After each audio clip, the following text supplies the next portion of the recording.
ना होगा, और अगर सब मिलकर कोशिश करें तो रास्ता निकल सकता है। राजू के चेहरे पर एक उम्मीद की किरण जागती है। हाँ बाबा जी, अगर सब मिलकर काम करें तो हम पानी ढूंढ सकते हैं। हमने पहले कभी ये कोशिश ही नहीं की।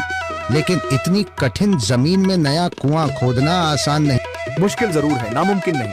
अगर हम मिलकर काम करें तो ये हो सकता है। राजू खड़ा हो जाता है। उसकी आंखों में एक नई रोशनी है। तो फिर हम कल से काम शुरू करेंगे। मैं गांव के सभी युवाओं को इकट्ठा करूंगा। हम मिलकर नया कुआं खोदेंगे। यह कहते हुए वह शामू के साथ गांव के दूसरे युवाओं को बुलाने के लिए निकल पड़ता है। कहीं दूर से गरज की हल्की सी आवाज आती है, जैसे आकाश ने उनकी उम्मीदों की गवाही दे दी हो।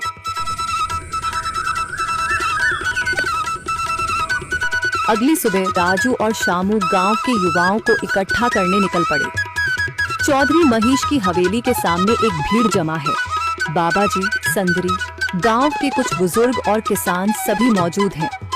हम हाथ पर हाथ रखकर नहीं बैठ सकते। अगर अल्लाह ने हमें हिम्मत दी है तो हमें खुद पानी के लिए मेहनत करनी होगी। हम एक नया कुआं खोदेंगे। लेकिन राजू, क्या हमें यकीन है कि वहाँ पानी मिलेगा? बेटा, पानी जमीन के अंदर होता है, बस सही जगह खोदने की जरूरत है। हमने अपने बुजुर्गों से सुना था कि पुरानी नहर के पास जमीन नरम थी, शायद वहीं पानी हो। बाबा जी सही कह रहे हैं। अगर तुम सब यह काम करने के लिए तैयार हो तो मैं अपने कुछ मजदूर भेज सकता हूँ। धन्यवाद चौधरी जी, लेकिन हम सब खुद भी मेहनत करेंगे। यह हमारे गांव के अस्तित्व की लड़ाई है। संदरी, जो अब तक चुप थी, आगे बढ़ती है। हम औरतें भी पीछे नहीं रहेंगी। हम पानी लाने की व्यवस्था करेंगी, खाना बनाएंगी, ताकि तुम सब आराम से काम कर सको। यही हिम्मत चाहिए थी संदर। पूरा गांव एक नई उम्मीद के साथ कुआं खोदने की तैयारी में जुट जाता है।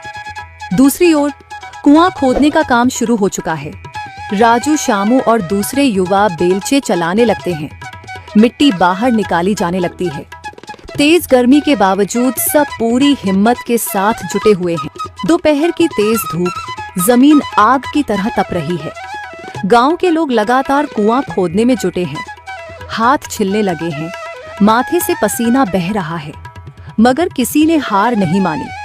महिलाएं पानी और सत्तू लेकर आती हैं ताकि पुरुषों को कुछ राहत मिले। हमें और गहराई तक जाना होगा। अब तक सिर्फ सूखी मिट्टी और पत्थर ही निकल रहे हैं। राजू, यह बहुत कठिन काम है। अगर हमें पानी न मिला। अल्लाह मेहनत करने वालों को कभी निराश नहीं करता बेटा। तुम सब अपनी कोशिश जारी रखो, पानी जरूर निकलेगा। हिम्मत मत हारो। अगर अब रुक गए तो फिर कभी पानी नहीं मिलेगा। सभी फिर से जोश में आकर काम में